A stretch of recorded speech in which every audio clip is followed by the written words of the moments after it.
जय साई राम। श्री साईं सचित्र का अध्याय 29।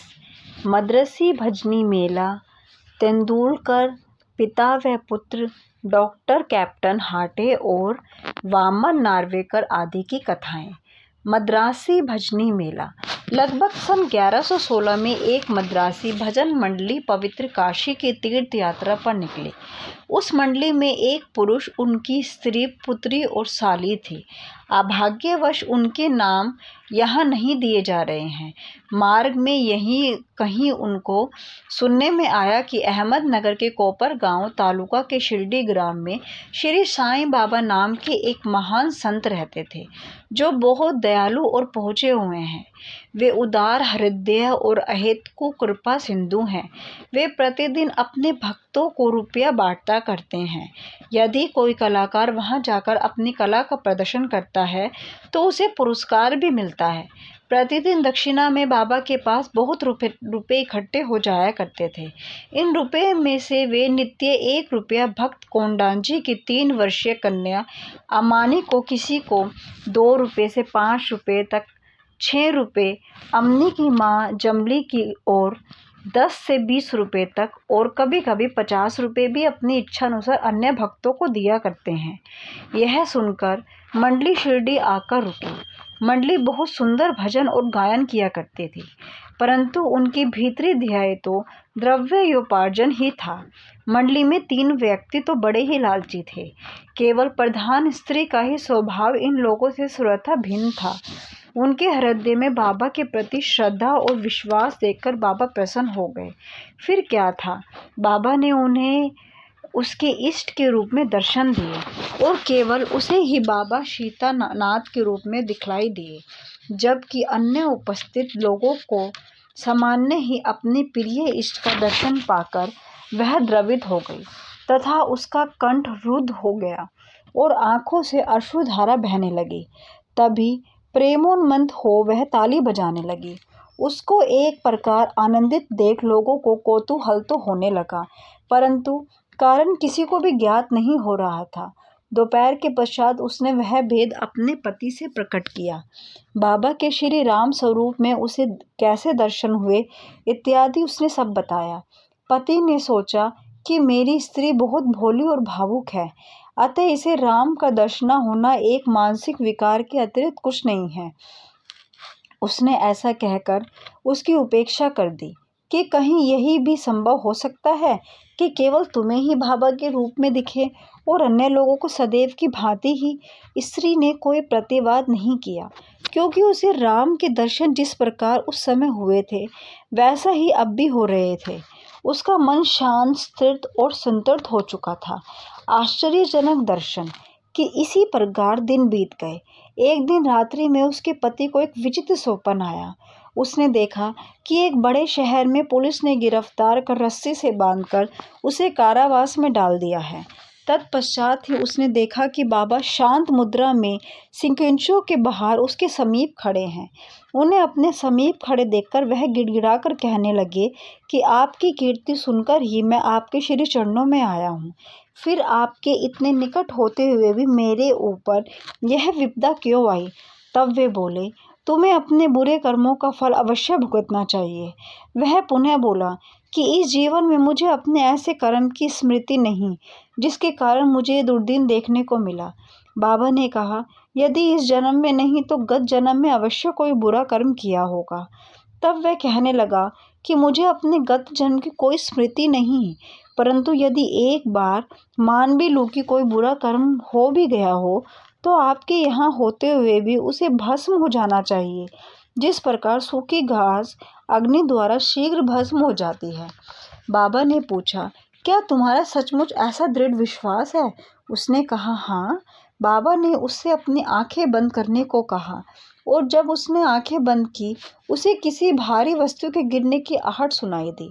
आंखें खोलने पर उसने अपने को कारावास से मुक्त पाया।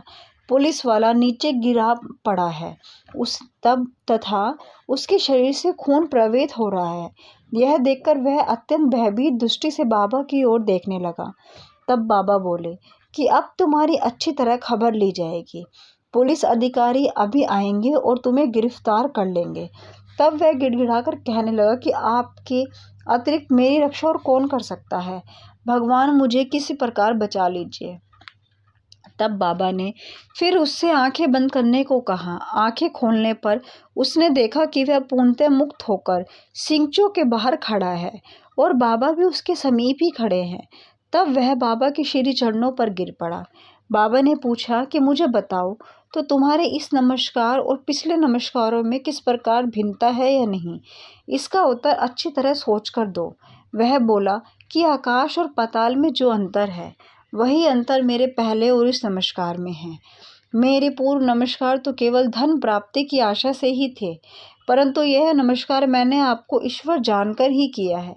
पहले मेरी धारणा ऐसी थी कि यवन होने के नाते आप हिंदुओं का धर्म भ्रष्ट कर रहे हैं।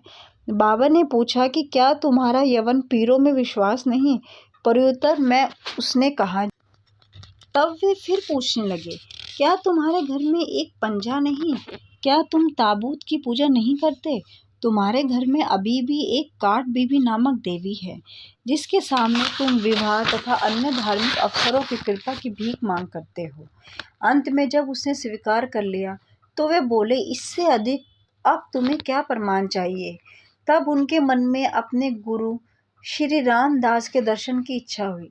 बाबा ने जो ही उससे पीछे घूमने को कहा तो उसने देखा कि श्री रामदास स्वामी उसके सामने खड़े हैं। तब वह बाबा से कहने लगा कि आप तो वृद्ध प्रतीत होते हो, क्या आपको अपनी आयु विदित है? बाबा ने पूछा कि तुम क्या कहते हो कि मैं बूढ़ा हूँ? थोड़ी दूर मेरे साथ दौड़कर तो देखो। ऐसा कहकर बाबा दौड़ने लगे और वह भी उनके पीछे पीछे दौड़ने लगा। दौड़ने से पैरों द्वारा जो धूल उड़ी उसमें बाबा लुप्त हो गए और तभी उसकी नींद भी खुल गई। जागृत होते हुए वह गंभीरतापूर्वक इस स्वप्न पर विचार करने लगा कि उसकी मानसिक प्रवृत्ति में पूर्णतः परिवर्तन हो गया। अब उसे बाबा की महानता विदित हो चुकी थी। उसकी लोभी तथा आंशिक वृत्ति लुप्त हो चुकी है और हृदय में बाबा के चरणों के प्रति सच्ची भक्ति उमड़ पड़ी। वह तो एक स्वप्न मात्र ही, परंतु उसमें जो पशुनंतर थे वे अधिक महत्वपूर्ण थे। दूसरे दिन जब सब लोग मस्जिद में आरती के निमित्त एकत्रित हुए, तब बाबा ने उसे प्रसाद में लगभग 2 रुपए की मिठाई और 2 रुपए नगद अपने पास से देकर आशीर्वाद दिया। उसने कुछ दिन और रोककर उन्होंने आशीष देते हुए कहा कि अल्लाह तुम्हें बहुत देगा और सब अच्छा ही करेगा। बाबा से उसे अधिक द्रव्य की प्राप्ति तो नहीं हुई, परंतु उसने कृपा उसे अवश्य प्राप्त हो गई, जिससे उनका बहुत ही कल्याण हुआ। मार्ग में उनको यथेष्ट द्रव्य प्राप्त हुआ और उनकी यात्रा बहुत ही सफल हुई। उनकी यात्रा में कोई कष्ट या असुविधाजनक नहीं हुई। वे अपने घर सकुशल पहुंच गए। उन्हें बाबा के श्री वचनों तथा आशीर्वाद और उनकी कृपा से प्राप्त उस आनंद की सदैव स्मृति बनी रही। इस कथा से विदित होता है कि बाबा किस प्रकार अपने भक्तों के समीप आकर उन्हें श्रेयस्कर मार्ग पर ले जाते हैं और आज भी ले जाते हैं। तेंदुलकर कुटुंब। मुंबई के पास मांद्रा में एक तेंदुलकर कुटुंब रहता था, जो बाबा का परम भक्त था। श्रीयुत रघुनाथ राव तेंदुलकर ने मराठी भाषा में श्री साईनाथ भजनमाला नामक एक पुस्तक लिखी है, जिसमें लगभग 800 अभंग और पद्यों का समावेश तथा बाबा की लीलाओं का मधुर वर्णन है। यह बाबा के भक्तों के पढ़ने योग्य पुस्तक है। उनका ज्येष्ठ पुत्र बाबू डॉक्टरी परीक्षा में बैठने के लिए अनवरत अभ्यास कर रहा था।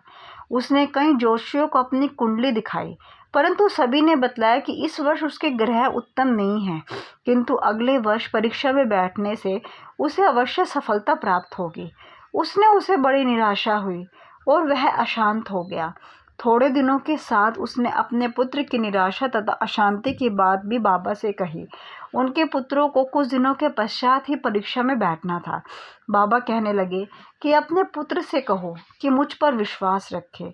सब भविष्य कथन तथा ज्योतिषियों द्वारा बनाई कुंडलियों को एक कोने में फेंक दे और अपना अभ्यास कर्म चालू रख शांति चित्त से परीक्षा में बैठे। वह अवश्य ही इस वर्ष उत्तीर्ण हो जाएगा। उससे कहने की निराश होने की कोई बात नहीं है। माँ ने घर आकर बाबा का संदेश पुत्र को सुनाया। उसने घोर परिश्रम किया और परीक्षा में बैठ गया। सब प्रश्नों के जवाब बहुत अच्छे लिखे थे, परंतु फिर भी संशयग्रस्त होकर उसने सोचा कि संभव है कि उत्तीर्ण होने योग्य अंक मुझे प्राप्त नहीं हो सकेंगे। इसलिए उसने मौखिक परीक्षा में बैठने का विचार त्याग दिया। परीक्षक तो उसके पीछे ही लगा था।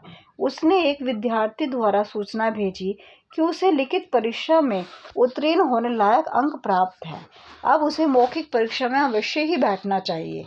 इस प्रकार प्रोत्साहन पाकर वह उसमें भी बैठ गया और दोनों परीक्षा में उत्तीर्ण हो गया। उस वर्ष उसकी ग्रह दशा विपरीत होते हुए भी बाबा की कृपा से उसने सफलता पाई।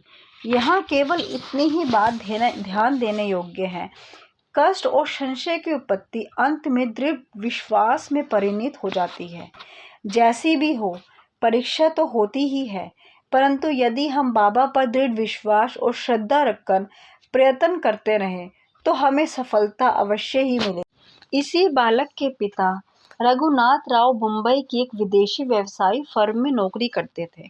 वे बहुत वृद्ध हो चुके थे और अपना कार्य सुचारू रूप से नहीं कर सकते थे, इसलिए वे अब छुट्टी लेकर विश्राम करना चाहते थे। छुट्टी लेने पर भी उनके शारीरिक स्वास्थ्य में कोई विशेष परिवर्तन नहीं हुआ। अब यह आवश्यकता था कि सेवानिवृत्ति की पूर्वकालिक छुट्टी ली जाए। एक वृद्ध और विश्वास पात्र नौकर होने के नाते प्रधान मैनेजर ने उन्हें पेंशन देकर सेवानिवृत्त करने का निर्णय किया। पेंशन कितनी दी जाए, यह प्रश्न विचाराधीन थी।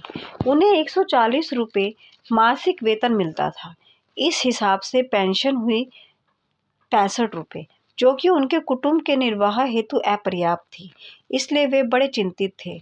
निर्णय होने के 15 दिन पहले बाबा ने श्रीमती तेंदुलकर को स्वप्न में दर्शन देकर कहा कि मेरी इच्छा है कि पेंशन 100 रुपये दी जाए, क्या तुम्हें संतोष होगा? श्रीमती तेंदुलकर ने कहा कि बाबा, मुझ दासी से आप क्या पूछते हैं? हमें तो आपके श्री चरणों में पूर्ण विश्वास है। यद्यपि बाबा ने 100 रुपये कहे, परंतु उसे विशेष प्रकरण समझकर 10 रुपये अधिक अर्थात 110 रुपये पेंशन निश्चित हुई। बाबा अपने भक्तों के लिए कितना अपरिमित स्नेह और कितनी चिंता रखते थे। कैप्टन हाटे, बीकानेर के निवासी कैप्टन हाटे बाबा के परम भक्त थे। एक बार स्वप्न में बाबा ने उनसे पूछा, क्या तुम्हें मेरी विस्मृति हो गई? श्री हाटे ने उनके श्री चरणों से लिपटकर कहा, यदि बालक अपनी माँ को भूल जाए तो क्या वह जीवित रह सकता है? इतना कहकर श्री हाटे शीघ्र बगीचे में जाकर कुछ वल पापड़ी तोड़ लाए और थाली में सीधा तथा दक्षिणा रखकर बाबा को भेंट करने आए। उसी समय उनकी आंखें खुल गई और उन्हें ऐसा भान हुआ कि यह तो एक स्वप्न था। फिर भी वे सब वस्तुएं जो उन्होंने स्वप्न में देखी थी बाबा के पास शिरडी भेजने का निश्चय कर लिया। कुछ दिनों के पश्चात वे ग्वालियर आए और वहां से अपने एक मित्र को 12 रुपये का मनी ऑर्डर भेजकर पत्र में लिख भेजा कि 2 रुपये में सीधा की सामग्री और वाल पापड़ी आदि मोल लेकर तथा 10 रुपये दक्षिणा स्वरूप रखकर मेरी ओर से बाबा को भेंट देना। उनके मित्र ने शिरडी आकर सब वस्तुएं तो संग्रह कर ले, परंतु वाल पापड़ी प्राप्त करने में उन्हें अत्यंत कठिनाई हुई। थोड़ी देर के पश्चात ही उन्होंने एक स्त्री के सिर पर टोकरी रखे सामने से आते देखा। उन्हें यह देखकर अत्यंत आश्चर्य हुआ कि इस टोकरी में वाल पापड़ी के अतिरिक्त कुछ भी नहीं था। तब उन्होंने वाल पापड़ी खरीदकर सब एकत्रित वस्तुएं लेकर मस्जिद में जाकर श्री हाटे की ओर से बाबा को भेंट कर दी। दूसरे दिन श्री निमोनकर ने उसका नैवेद्य तैयार कर बाबा को भोजन कराया। सब लोगों को बड़ा विस्मय हुआ कि बाबा ने भोजन में केवल वाल पापड़ी ही खाई और अन्य वस्तुओं को स्पर्श तक नहीं किया। उनके मित्र द्वारा जब इस समाचार का पता कैप्टन हाटे को चला तो वे गदगद हो उठे और उनके हर्ष का पारावार नहीं रहा। पवित्र रुपया। एक अन्य अवसर पर कैप्टन हाटे ने विचार किया कि बाबा के पवित्र कर कमलों द्वारा स्पर्शित 1 रुपया लाकर अपने घर में अवश्य ही रखना चाहिए। अचानक ही उनके भेंट अपने एक मित्र से हो गई जो शिरडी जा रहे थे। उनके हाट ही श्री हाटे ने 1 रुपया भेज दिया। शिरडी पहुंचने पर बाबा को यथा योग्य प्रणाम करने के पश्चात उनसे दक्षिणा भेंट की। जिसे उन्होंने तुरंत ही अपने जेब में रख लिया। तत्पश्चात उसने कैप्टन हार्टे को रुपया भी अर्पण किया, जिसे वे हाथ में लेकर गौर से निहारने लगे। उन्होंने उसका अंकित चित्र ऊपर की ओर कर अंगूठे पर रख खनखनाया और अपने हाथ में लेकर देखने लगे। फिर वे उनके मित्र से कहने लगे कि ऊदी सहित यह रुपया अपने मित्र को लौटा देना, मुझे उनसे कुछ नहीं चाहिए। उनसे कहना कि वे आनंद पूर्वक रहे। मित्र ने ग्वालियर आकर वह रुपया हाटे को देकर वहाँ जो कुछ हुआ वह सब उनसे सुनाया, जिसे सुनकर उन्हें बड़ी प्रसन्नता हुई और उन्होंने अनुभव किया कि बाबा सदैव उत्तम विचारों को प्रोत्साहित करते हैं। उनकी मनोकामना बाबा ने पूर्ण कर दी। श्री वामन नार्वेकर। पाठन ग्रहण अब एक भिन्न कथा श्रवण करें। एक महर्षि जिनका नाम वामन नार्वेकर था, उनकी साईं चरणों में प्रगाढ़ प्रीति थी। एक बार वे एक ऐसी मुद्रा लाए जिससे कि एक ओर राम लक्ष्मण सीता तथा दूसरी ओर करबंद मुद्रा में मारुति का चित्र अंकित था।